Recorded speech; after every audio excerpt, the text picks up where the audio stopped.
시편 15편 1절부터 봉독해 드리겠습니다. 여호와여, 주의 장막에 머무를 자 누구 오며 주의 성산에 사는 자 누구 오니까?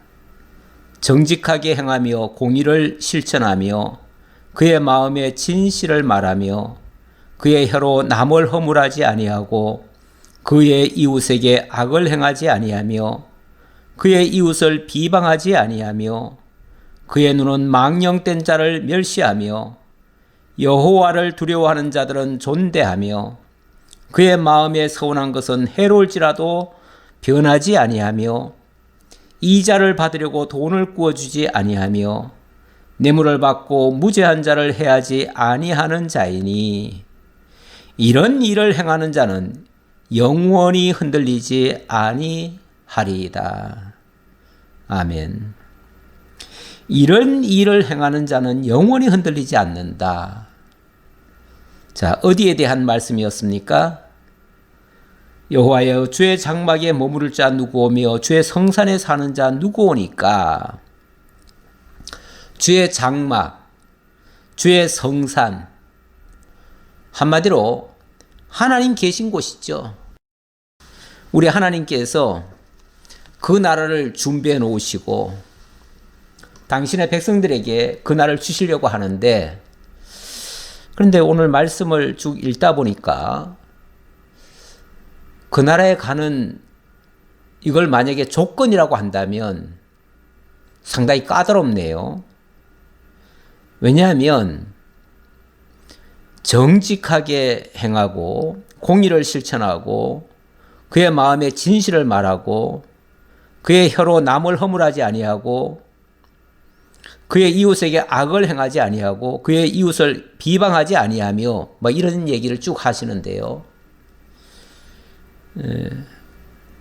이거 다 지켜야 그 나라에 들어간다는 얘기입니까? 그렇게 문자적으로 보기 시작하면 안타깝게도 우리는 그 나라에 들어가기에 합당치 않은 자가 될 것입니다. 오죽하면 성경이 뭐라고 그럽니까? 의인은 없나니 하나도 없으며 이렇게 얘기하잖아요. 의인은 하나도 없대요. 하나도 없어요. 지금 우리가 살펴보고 있는 장면이 시편 오늘 15편인데요.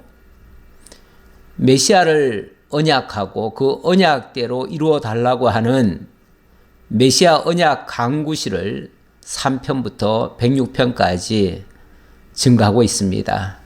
그 가운데 3편부터 41편 사이에는 선민나라 창건 전, 그러니까 다윗 왕국이 세워지기 전, 그때에 많은 시련과 환란이 있었습니다.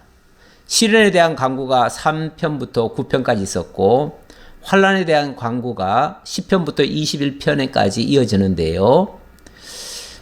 10편에서 12편까지는 악인의 멸망을 강구하고요. 왜냐하면 악인들이 너무 많으니까요. 그 악인들이 정말 하나님의 뜻대로 살고자 애쓰는, 심지어 기름 부음 받은 자를 얼마나 괴롭힙니까?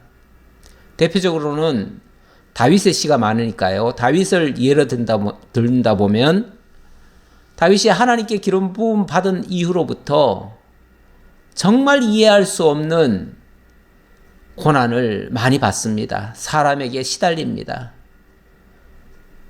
그것이 시련이라면 환란은 이건 거의 전쟁 수준이죠. 전쟁. 한 사람이 괴롭히는 정도가 아니라 온 민족이 벌떼같이 몰려와서 다윗을 죽이겠다고 난리를 칩니다.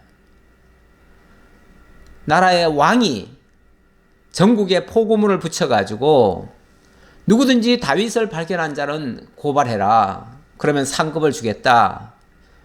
이런 식으로 방을 붙여놨어요. 그러니 다윗이 가는 곳곳마다 사람들이 지켜보다가 고발을 합니다. 그러면은 군인들이 어김없이 쫓아오지요. 그럼 다윗은 또 도망갑니다. 몇 번 실패를 하고 나니까 나중에는 사울이 내가 직접 가서 다윗을 잡겠다 하면서 직접 죽이겠다고 나옵니다. 예, 그렇게 쫓겨다니는 그 다윗의 입장에서 어떻게 안전을 보장받으며 평안을 추구할 수 있겠습니까? 그가 피할 수 있는 곳은 세상에서는 없습니다. 그래서 주의 장막을 이야기를 합니다. 주님의 품 안에 숨어들면 그러면 주님께서 나의 산성이 되어주시고 나의 바위가 되어주시고 나의 피할 반석이 되어주신다. 이렇게 얘기를 하면서 하나님의 품 안으로 숨어드는 거죠.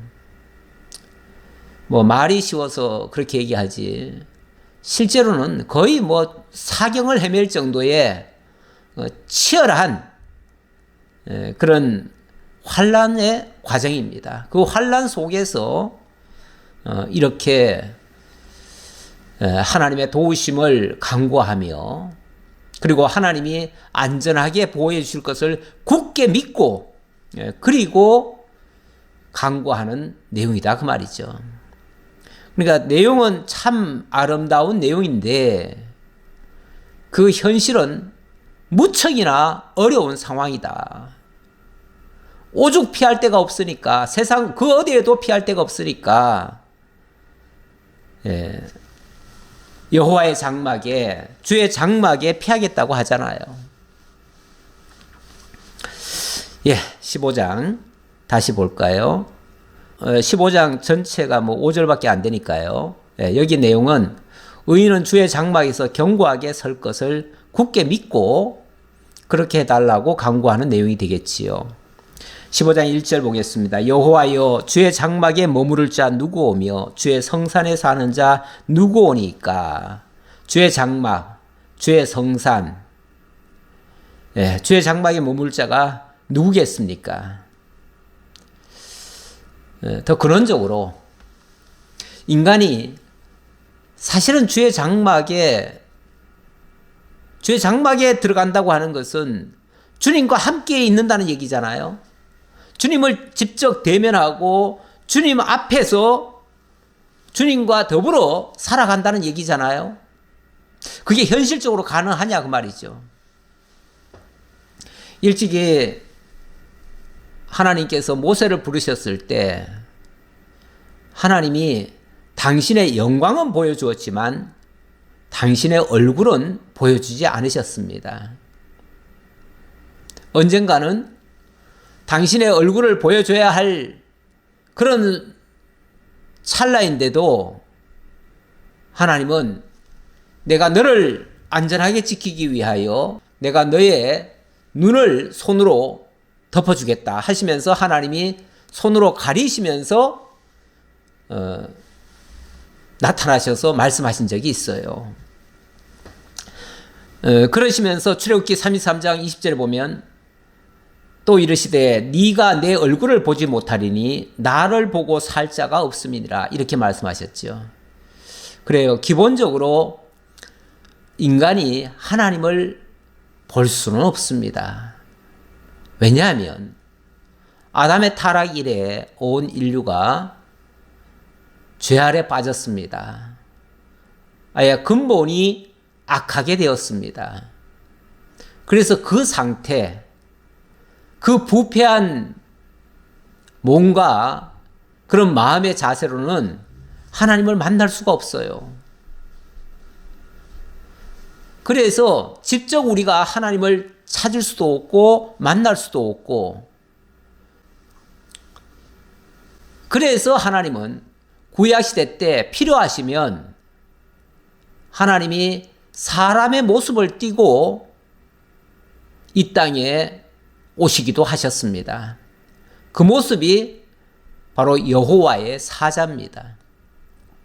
물론 보통은 하나님께서 말씀으로 꿈으로, 환상으로 이렇게 보여주셨는데 꼭 직접 만나서 전해줘야 될 때가 있어요. 예를 들면 아브라함 시대에 조카 롯이 소돔에 가 있다가 멀리 잡혀가지고 전쟁에서 포로로 잡혀갔잖아요. 잡혀갔을 때 하나님이 아브라함에게 여호와의 사자를 보내십니다. 보내셔가지고 그 사자로 하여금 그 롯을 구출하도록 하기 위해서, 그래서 그 말씀 일러주느라고 직접 사자로 나타나셨어요. 쉽게 말하면 하나님이 사람의 몸을 입고 사람의 모습으로 이 땅에 오셨다는 얘기예요. 물론 이것은 장차 우리 주 예수 그리스도께서 이 땅에 육신을 입고 우리 가운데 오실 것을 예표적으로 보여주신 거예요. 그런 예가 몇 번 있었습니다. 여호와의 사자가 사자로 등장하는 장면들 몇 번 있었지요. 뭐 야곱도 그 야복강가에서 밤새도록 어떤 사람과 씨름을 했잖아요. 근데 알고 보니까 나중에 당신 누굽니까? 그러니까 나는 여호와의 사자다. 뭐 그렇게 해가지고 브니엘이다. 하나님이 당신의 얼굴을 사람의 모습으로 보여주셨다. 뭐 그런 뜻이에요. 그래서 그곳을 브니엘이라 이렇게도 얘기를 했는데, 어쨌든 우리 하나님이 직접 나타나시기도 하셨다. 구약시대에. 물론 그거는 그러니까 우리 인간이 하나님께로 갈 수 없기 때문에 하나님이 인간에게 다가오시려면 인간의 모습으로 오신다. 그런 얘기예요. 그런 뜻으로 하나님이 우리에게 다가오시려고 하신 방법이에요. 근데 구약시대 때는 어찌 보면 단회적으로 그런 일들이 있었어요. 그런 일들이 있다가 신약시대에 오면은 그렇게 예언되어진 진짜 구원자가, 그 구약의 사자들은 자기네들이 무슨 역사를 다 하는 자들이 아니거든요. 자기네들은 하나님의 뜻을 알려주는 사자로서의 역할을 했고, 예수는 그 약속하신 것을 진짜 이루셔서 구원을 직접 만들어내시는 그런 역사를 하시는 분이시죠. 그런 의미에서 예수님이 이 땅에 오신 것과는 좀 질적으로는 차원이 다른데, 그러나 방법적으로는 하나님이 인간에게 다가오시는 모습은 같은 이치예요. 그게 하나님이 우리를 사랑하셔서 자기 백성을 깨우치시고 하나님께로 돌이키게 하시기 위한 그러한 섭리 중에 하나지요. 근데 어쨌든 우리 인간이 직접 하나님을 뵐 수는 없다. 그래서 인간이 하나님을 뵈면은 죽는다고 생각을 합니다. 그래서 삼손이나 기드온이나 이런 사람들이 여호와의 사자를 만난 적이 있습니다. 만났을 때에 어떻게 생각하는가? 삼손의 아버지 마노아나 여기 기드온 같은 경우 하나님을 만나 뵙고는, 그러니까 여호와의 사자를 보고는 이제 우리는 죽는다. 죽을 수밖에 없다. 이렇게 절망하는 모습들이 나타나는데요. 사사기 6장 22절에도 그렇게 소개가 됩니다. 기드온이 그가 여호와의 사자인 줄을 알고 이르되 슬프도소이다. 주 여호와여, 내가 여호와의 사자를 대면하여 보았나이다 하니, 여호와의 사자를 만났으니까 나는 틀림없이 죽을 거다. 이렇게 생각했다 그 말이죠. 그런데 여호와께서 그에게 이르시되 너는 안심하라. 두려워하지 말라. 죽지 아니하리라. 걱정하지 마라. 너 안 죽게 하려고 내가 사람의 모습으로 간 거야. 물론 하나님이 직접 당신의 얼굴을 직접 보여줬다면 죽을 거예요. 그 영광 앞에 견딜 수가 없습니다. 죄인이. 그런데 사람의 모습, 기드온과 똑같은 모습으로 왔다 그 말이에요. 그러니까 사람의 모습으로 왔으니까 어쨌든 그 여호와의 사자를 만나는 그 사람은 사람을 대한 거예요. 사람을 대한 거기 때문에 여호와의 사자이지만 사람으로서 사람을 상대한 거기 때문에 죽지 않는다 그 말이죠. 이게 하나님의 특별한 사랑의 모습이에요. 그랬더니 하나님께서 나를 만나주시되 나를 죽지 않게 사람의 모습으로 나타나셔서 나에게 보여주시니 내가 이제 하나님과 내가 어찌 보면 연합할 수 있는, 교통할 수 있는 이런 관계가 되었다 하는 의미에서 하나님과 화목을 이루었다라는 의미에서 기드온이 뭐라고 얘기를 하냐면 24절에 보니까 기드온이 여호와를 위하여 거기서 제단을 쌓고 그것을 여호와 살롬이라 하였더라. 여호와 살롬. 하나님의 평화. 그렇죠. 그 기드온이 얼마나 벌벌 떨었습니까? 여호와의 사자를 만나고 나서 얼마나 두려웠어요. 이제 죽을 줄 알았잖아요. 그런데 하나님이 너 안 죽는다 해준 거예요. 그 말은 너가 분명히 죄인이고 하나님 앞에 설 수 없는 존재이지만 내가 너의 모든 것을 다 덮어두겠다. 다 가려주겠다. 너의 모든 죄를 사해주겠다. 그런 의미에서의 하나님과의 평화가 이루어진 거예요. 평화.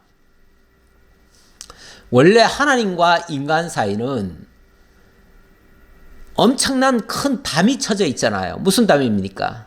죄의 담이에요. 죄의 담. 그 죄의 담 때문에 하나님과 인간은 사실 그 죄 때문에 원수가 된 거예요. 원수가 됐어요. 원수가 됐는데 이 죄의 담을 헐어주시면은 원수된 하나님과 인간 사이가 화목을 이루지요. 평화를 이룬다 그 말이에요. 거기서 샬롬이라는 단어가 나왔다 그 말이죠. 그래서 하나님과 인간의 화목, 이걸 여호와 샬롬이라 이렇게 얘기를 합니다. 이스라엘 백성들은 흔히 샬롬 인사가 늘 샬롬이죠. 샬롬. 그거는 이제 평화라는 얘기예요. 예수님도 그런 표현을 하셨는데 복음 전할 때도 어디를 가든지 먼저 평화를 선언하라 이렇게 얘기를 해요. 원래 전쟁할 때도 명분은 항상 평화를 먼저 선언하는 겁니다. 우리가 너희를 다 쳐서 진멸하겠다 이걸 목표로 삼지 않아요. 뭔가 평화를 이루고자 하는데 여기에 협조해라. 그러면은 너희와 평화하고 싶다.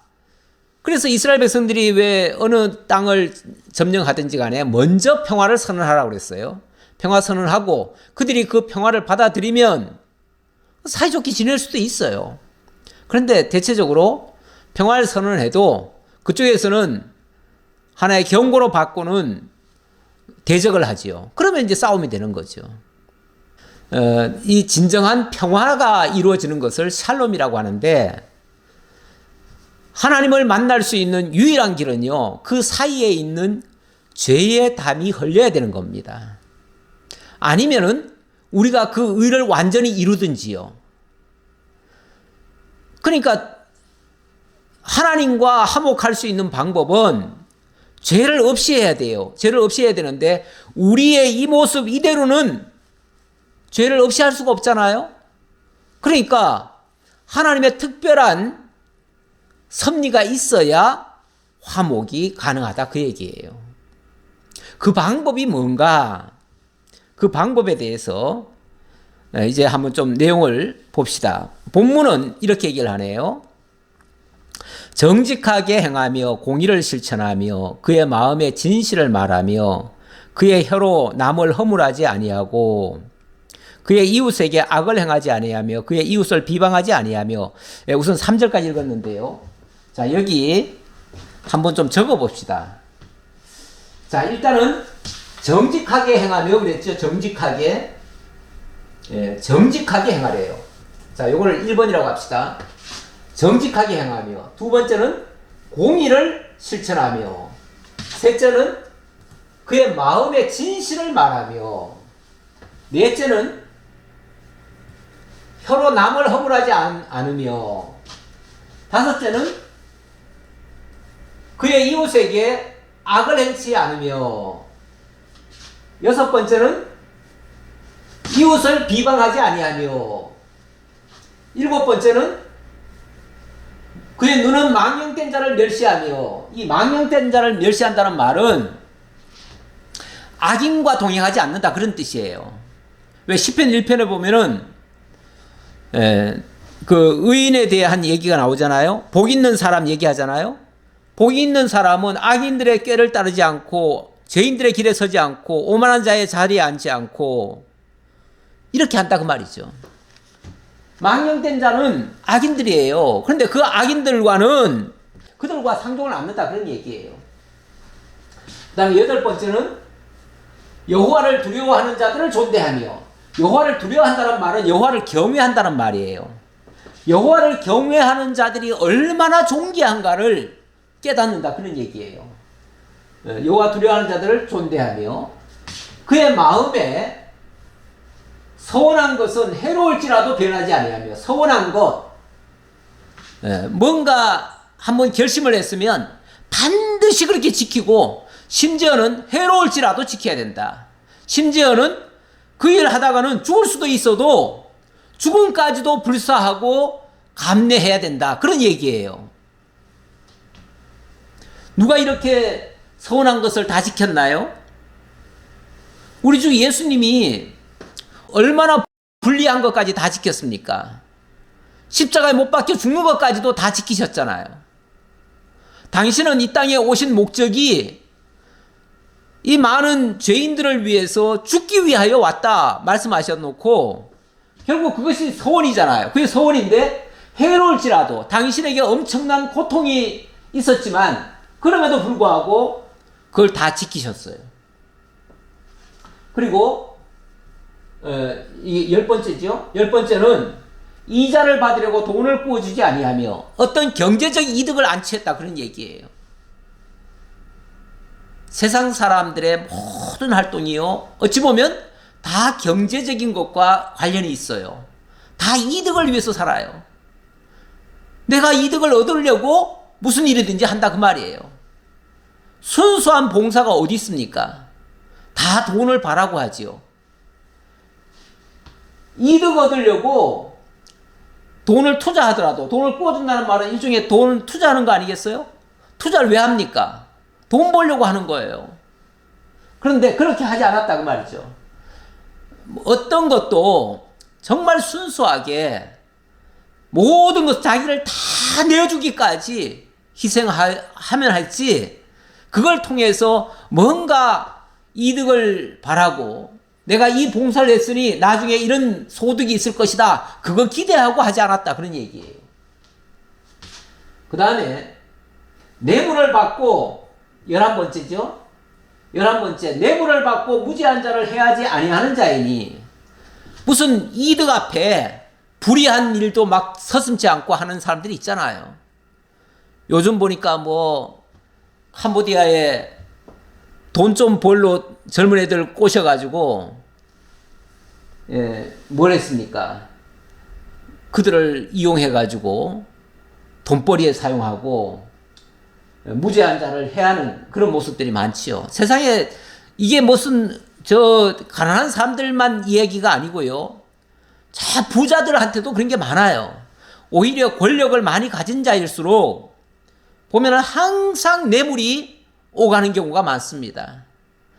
이게 왜 큰 문제냐면 이 정치인들이나 이런 사람들이 만약에 뇌물을 받으면요. 그 뇌물 때문에 모든 것을 다 굽혀버려요. 다 굴절시켜버려요.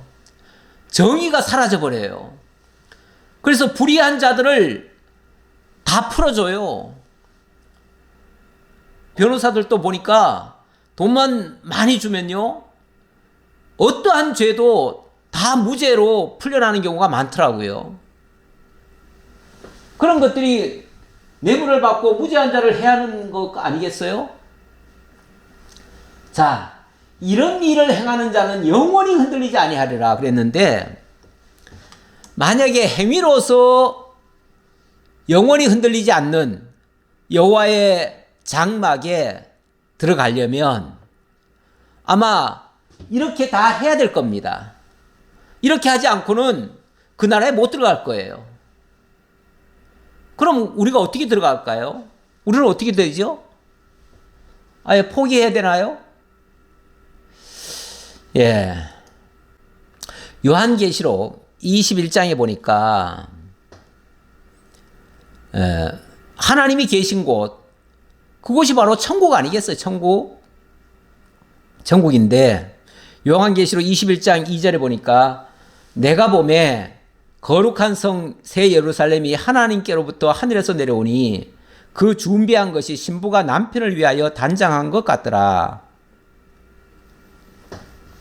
내가 들으니 보좌에서 큰 음성이 나서 이르되 보라 하나님의 장막이 사람들과 함께 있음에, 하나님의 장막이 사람들과 함께 있대요. 하나님의 장막이 사람들과 함께 있음에, 바로 그 장막에, 그 여호와의 장막에 사람이 참여하는 거예요. 물론 여기 본문으로 말하면은, 요한계시록의 내용으로 말하자면 사람이 그 여호와의 장막에 들어가는 게 아니고 여호와의 장막이 하늘에서부터 내려온대요. 우리가 천국을 간다 이런 식으로 표현을 하는데, 천국을 우리가 가는 게 아니라 천국이 우리에게 임하는 거죠. 정확하게는. 예수님도 이 다음에 내가 다시 오리라 그러셨는데, 천국은 우리에게 임하는 겁니다. 예.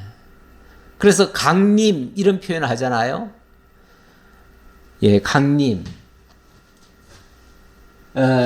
여기도 거룩한 새 예루살렘이 하나님께로부터 하늘에서 내려오니 그 준비한 것이 신부가 남편을 위하여 단장한 것 같더라. 마치 신혼집 같이.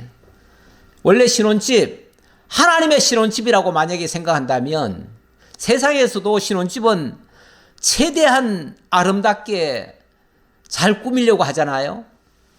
그런데 하나님의 만약에 신혼집이라고 한다면 얼마나 예쁘게 꾸몄겠습니까? 예를 들자면 그렇다는 거죠. 그게 하나님의 장막이에요. 그 하나님의 장막이 사람들과 함께 거하게 될 것이다, 그 말이죠. 그러면은 하나님이 그들과 함께 계시리니 그들은 하나님의 백성이 되고 하나님은 친히 그들과 함께 계셔서 모든 눈물을 그 눈에서 닦아주시니 다시는 사망이 없고 애통하는 것, 곡하는 것, 아픈 것이 다시 있지 아니하리니. 처음 것들은 다 지나갔습니다. 처음 것들은 다 지나가고 이제 완전한 하나님의 나라로 완성되어지면 그때는 정말로 하나님의 백성들과 하나님이 한 장막에서 거하게 되는 그런 복락을 누리게 될 것인데, 자, 문제는 아까도 말씀드렸지만은 누가 이런 자리에 아까처럼 그걸 우리가 다 지켜서 11가지를 다 지켜서 들어갈 수 있다는 얘기입니까? 사실은 이 11가지를 다 지키신 분은 누굽니까? 우리 주 예수 그리스도셔요. 예수 그리스도가 우리를 다 지켜주신 거예요. 그러니까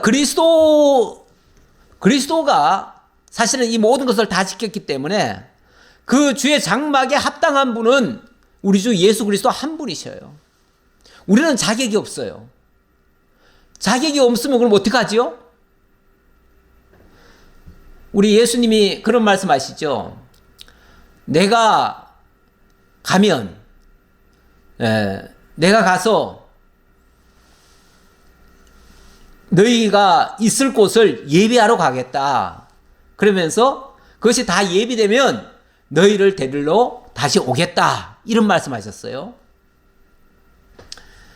사실 그곳은 우리 주 예수님이 거하실 곳이에요. 그런데 예수님이 우리에게 왜 우리를 데리러 오시냐면 우리를 당신과 일체를 시키시는 거예요. 우리로 하여금 예수를 그리스도로 영접해서 그리스도와 연합해서 영접하는 자, 곧 그 이름을 믿는 자들에게는 하나님의 자녀가 되는 권세를 주셨으니, 그러면서 우리로 하여금 그 예수를 영접함으로 말미암아 그리스도와 연합을 만들어요. 그래서 우리가 그리스도 안으로 들어가는 거예요. 예수를 믿는다고 하는 것은 그리스도 안으로 들어가는 거예요. 들어가면 그리스도께서 이 모든 것을 다 이루시고 당신이 의를 이루셨기 때문에 그리스도 안에서는 더 이상 우리가 우리의 옛사람, 옛 허물이 보이는 게 아니라 그리스도의 의만 보이는 거예요. 그래서 그리스도 안에서는 더 이상 결코 정죄함이 없나니 하시면서 더 이상 죄 문제를 해결하셔요. 아까 기드온에게 여호와 샬롬을 얘기하셨듯이 그게 다 죄를 사해 주니까 하나님과 우리 사이에 가로막힌 죄의 담이 헐어져 버리니까 샬롬이 이루어져요. 그리스도와 연합이 이루어져요. 그래서 그리스도께서 천국에 들어가시면 우리는 그리스도와 함께 들어가는 거예요. 그리스도와 연합해서 들어가는 거예요. 자, 그 얘기를 계속 이어서 합니다. 16편의 내용은요, 죽게 피하는 성도를 존귀하게 하실 것을 믿고 간구하는 내용이 되겠습니다. 자, 죽게 피하는 성도. 계속 이어서요, 아까 누가 주의 장막에 거하겠습니까? 했는데, 주의 장막에 우리가 피하는 겁니다.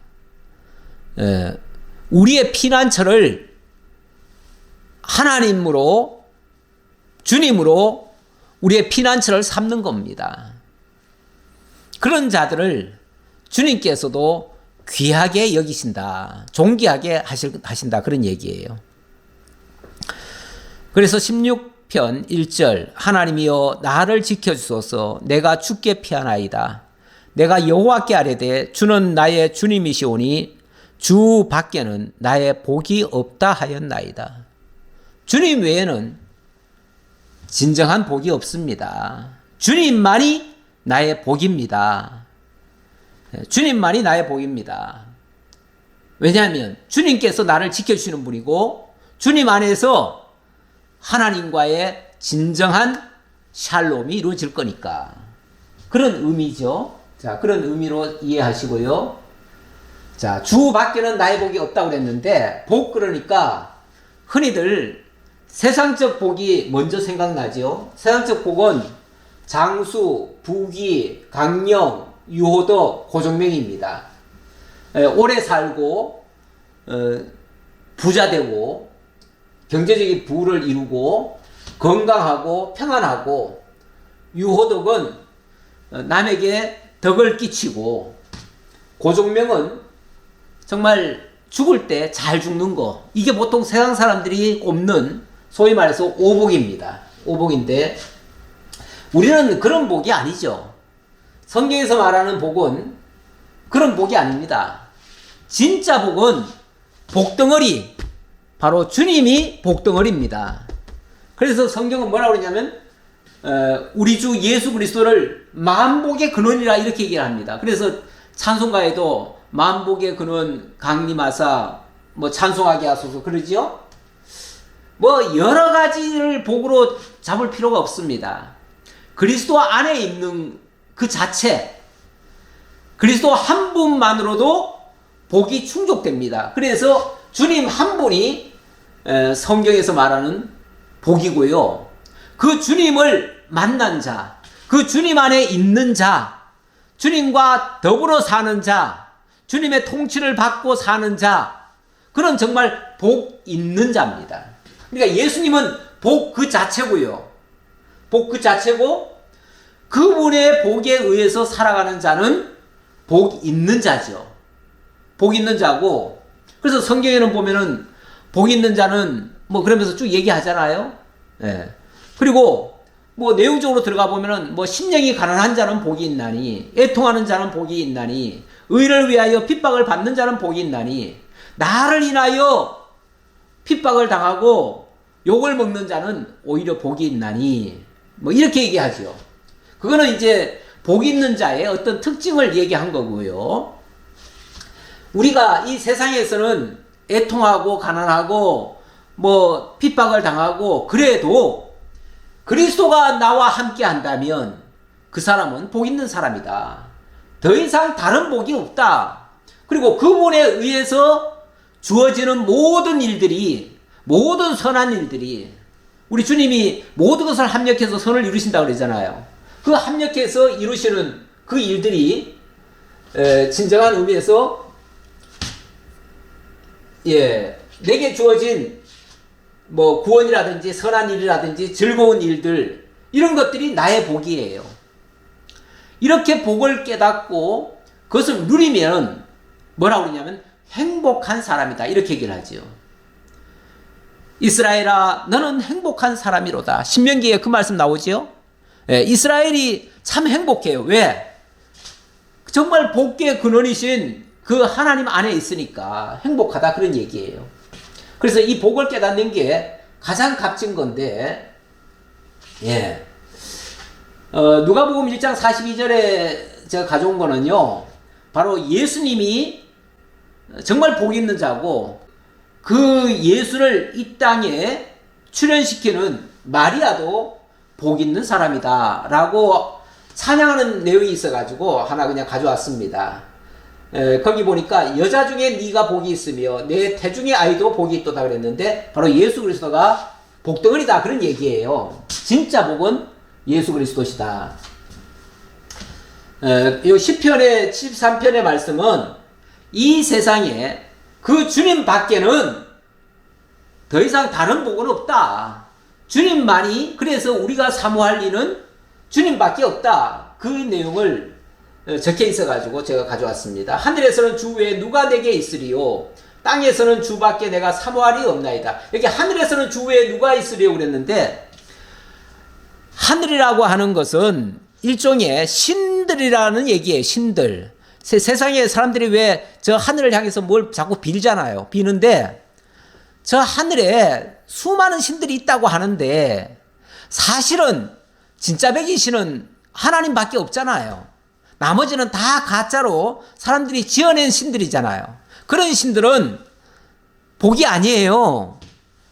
복이 아니에요. 그러니까 주님 외에는 사모할 리가 없어요. 진짜 우리에게 복을 주실 분이 없다, 그 말이에요. 그래서 주님만 유일무이한 복의 근원이시다. 자, 그 얘기 하느라고 말씀드렸고요.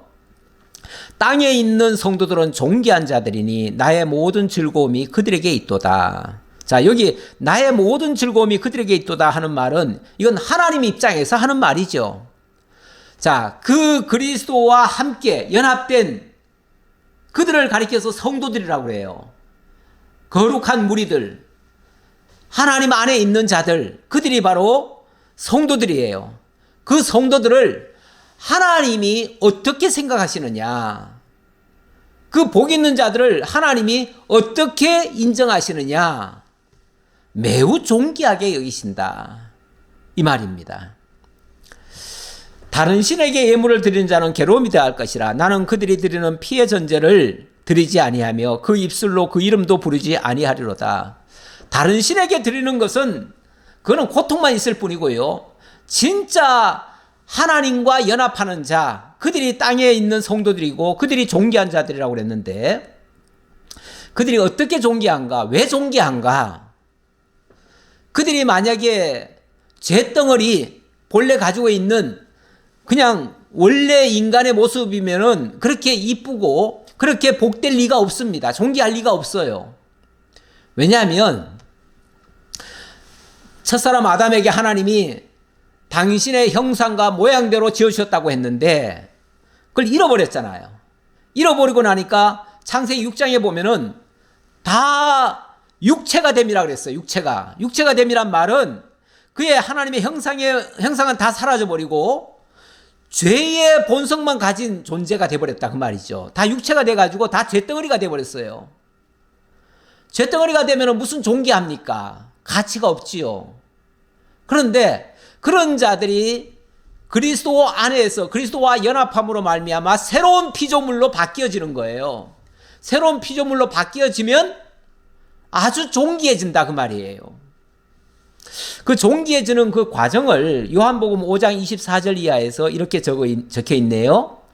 내가 진실로 진실로 너에게 이르노니 내 말을 듣고 나 보내신 이를 믿는 자는 영생을 얻었고 심판에 이르지 아니하나니 사망에서 생명으로 옮겼느니라. 이 죄악된 세상 속에서 주의 복음을 듣고 거기서 바로 하나님이 보내신 자 그리스도를 영접하는 자는 영생을 얻는데요. 그리고 다시는 심판에 이르지 않는데요. 심판이라고 하는 것은 죄 때문에 오는 거거든요. 그런데 그 죄가 사해지니까 그리스도 안에서는 결코 정죄함이 없나니 하면서 더 이상 죄를 묻지 않으시니까 그는 사망에서 생명으로 완전히 옮겨진 자, 그 새로운 피조물이 된 거지요. 진실로 진실로 너에게 이르노니 죽은 자들이 하나님의 아들의 음성을 들을 때가 오나니 곧 이때라. 듣는 자는 살아나리라. 그 복음이 들려진 자는 이 세상에 사람들이 수없이 살지만 그들이 다 살았다고 말할 수가 없어요. 왜냐하면 죄와 사망 가운데 놓여 있어요. 그런 자들인데 그들 중에서 복음을 듣고 깨달은 자들은 살아난다 그 말이에요. 그 살아난 자들만이 하나님이 존귀하게 여기신다 그 얘기예요.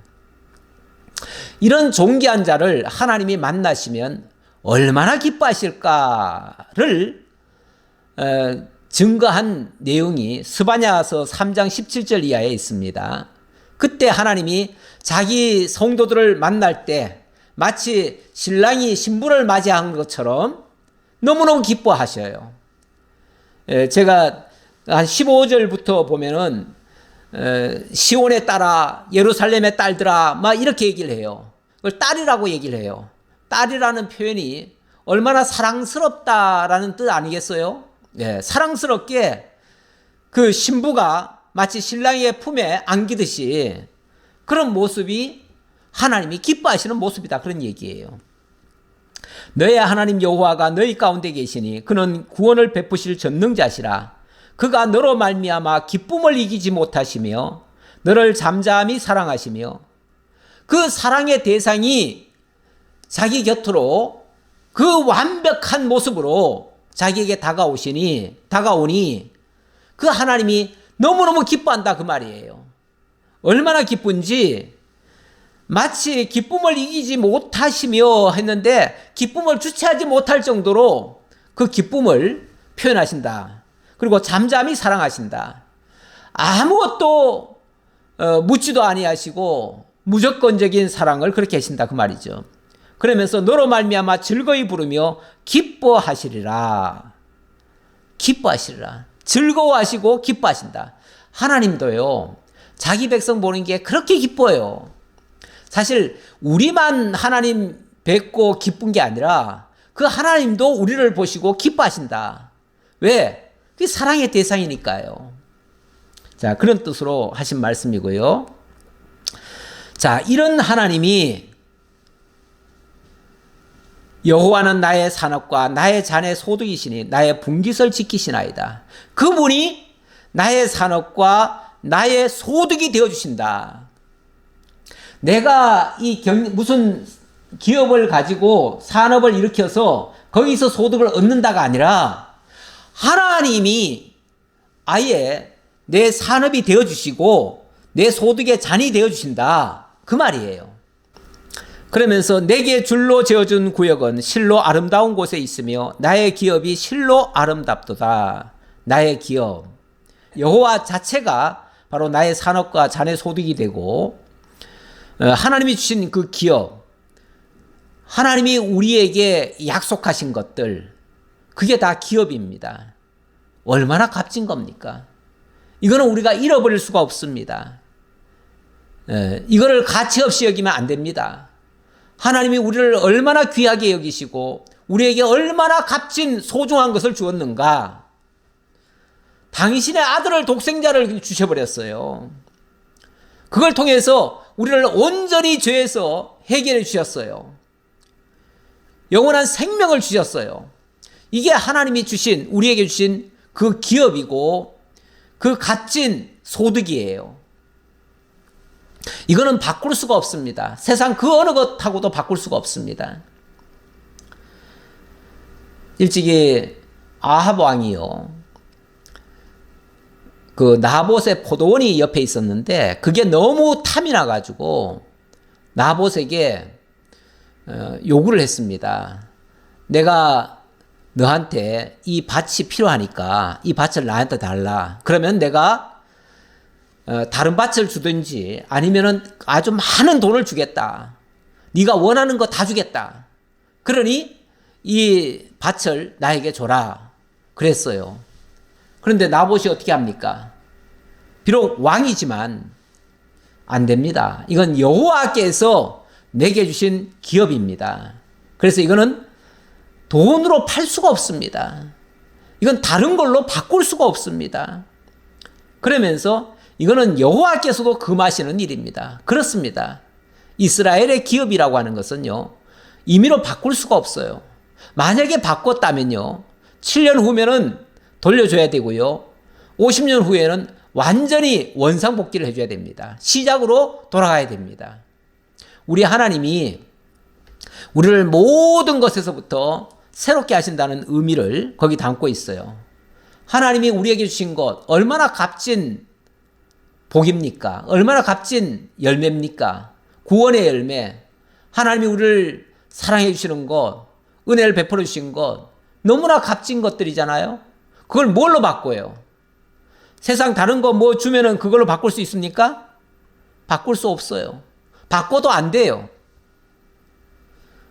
흔히들 뭐 경제적 이득만 좀 줘도 영혼을 팔아서라도 내가 그걸 쟁취하겠다, 뭐 이런 표현을 쓰는 사람들이 가끔 있어요. 심지어는 요즘 젊은이들이 뭐 집을 하나 사기 위해서 뭐 자기 영혼까지 다 바쳐서 그 집을 산다, 뭐 이런 표현을 쓰는 모습이 있더라고요. 그런 표현은 굉장히 바람직하지 않아요. 경제적 이득을 얻기 위해서 가장 소중한 것을 버려요? 하나님의 기업을 버려요? 하나님이 내게 주신 그 산업과 그 기업을 버려요? 마치 누굽니까? 그 에서가 장자의 명분을 팥죽 한 그릇에 파는 꼴이잖아요. 그건 가치 없이 여기는 거예요. 우리가 때때로 무슨 세상적인 경제적 이득이나 세상적인 무슨 일 때문에 우리가 신앙을 양보하는 예가 얼마나 많습니까? 근데 그 신앙이라고 하는 게 근본 우리의 생명을 좌지우지하는 것이고 영원한 생명을 보증하는 것이라면 그것보다 더 큰 산업과 나의 소득이 없잖아요. 그게 최고의 가치잖아요. 그런데 그거를 그냥 허튼 데다가 그냥 막 버립니까? 그거는 장자의 명분을 망령되이 행하는 거예요. 일컫는 거예요. 나를 훈계하신 여호와를 송축할지라 밤마다 내 양심이 나를 교훈하도다. 예. 나를 훈계하신다. 언제요? 밤마다 그랬는데, 밤이라고 하는 것은 사실 성경에 나오는 모든 밤은요, 어두운 시절 또는 고통의 기간입니다.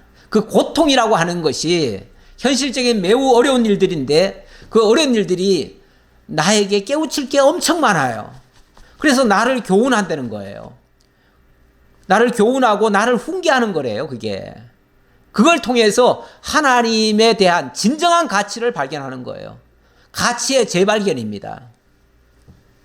하나님이 그래서 우리가 좀 정신을 잃어버리고 세상 것과 자꾸 타협하려고 하고 자꾸만 세상 쪽으로 나가려고 하면 하나님이 어두움을 주셔가지고 그걸 통해서 돌이키도록 일종의 그런 것들이 징계 같은 것들이죠. 예, 그럴 수도 있어요. 그럴 수도 있어요. 그래서 우리는 무슨 일이 있을 때마다 그걸 밤마다 하나님 주시는 그 양심으로 교훈을 받으셔야 돼요. 내가 여호와를 항상 내 앞에 모시며 그가 나를 오른쪽에 계심으로 내가 흔들리지 아니하리로다. 예. 그 하나님만 붙들고 있으면 언제라도 하나님이 나와 함께 하실 것이기 때문에 흔들리지 않을 거다 그 말이죠.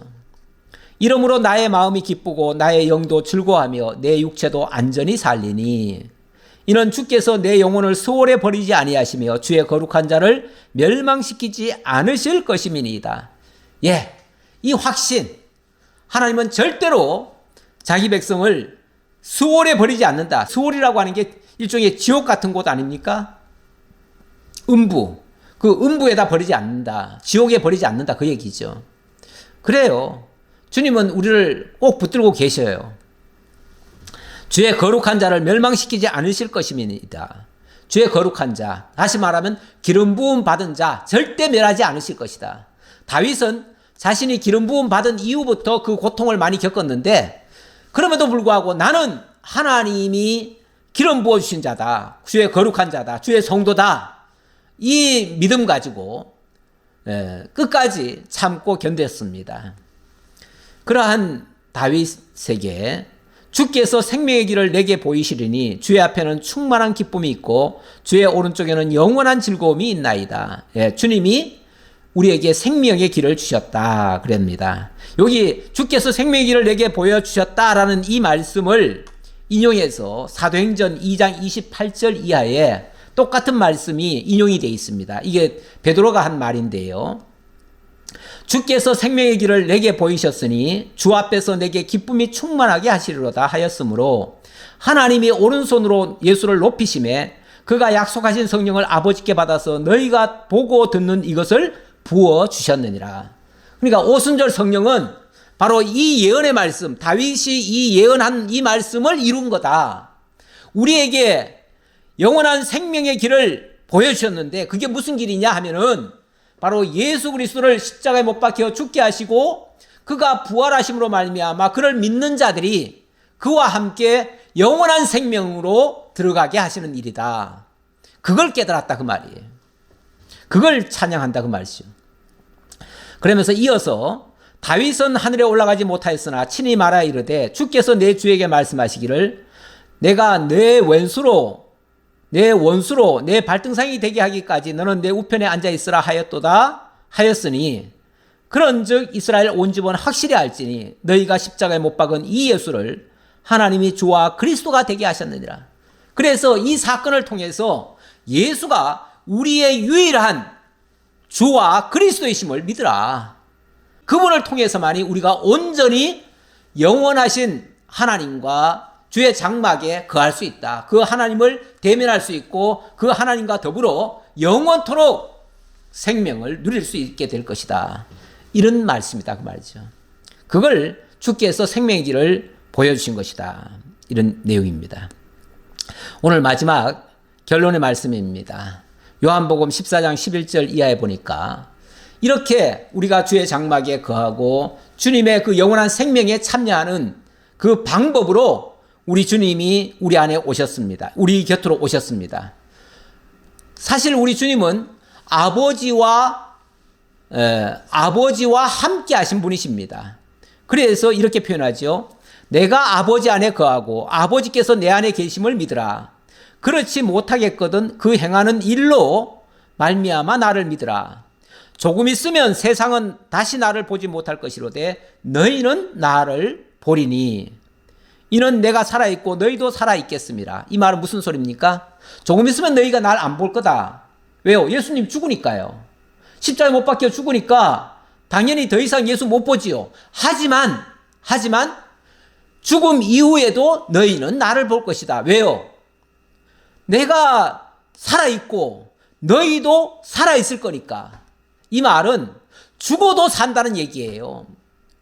그냥 살아서만 다시 본다는 얘기가 아니라 우리가 죽어도 예수님이 십자가에 못 박아 죽어도 다시 부활하셨잖아요. 마찬가지로 우리도 죽어도 주님과 더불어 영원히 살게 될 것이다. 그 얘기예요. 그래서 그날에는 내가 아버지 안에 너희가 내 안에 내가 너희 안에 있는 것을 너희가 알리라. 복잡한 말 같지만은요. 우리가 그리스도 안에서 그리스도와 함께 영원한 아버지와 함께 살게 될 것이다. 그 얘기예요. 이 모든 원리로 우리에게 영원한 나라, 주의 장막, 참된 주의 성산을 알려주시고 그걸 소망하면서 살게 하셨습니다. 감사합니다, 하나님. 하나님이 오늘도 다윗의 시편을 통해서 주의 장막의 아름다움을 설명하고 누가 그곳에 살 것인가를 가지고 참으로 정직하고 깨끗한 자만이 갈 수가 있는데 그렇게 하신 분은 우리 주 예수 그리스도밖에는 없음을 다시 한번 알려주시고 우리로 하여금 그 예수를 영접함으로 말미암아 그리스도와 함께 그 영원한 복에 참여하고 그 영생을 누리고 영원한 생명으로 들어갈 수 있음을 일깨워 주셨습니다. 감사합니다. 이 복을 저희들이 깨닫고 그렇게 우리에게 복을 주신 그 하나님을 기뻐하며 찬양하며 영광 돌리며 살아가는 저희 모두가 되게 하옵소서. 감사드리옵고 예수님 이름으로 기도하옵나이다. 아멘.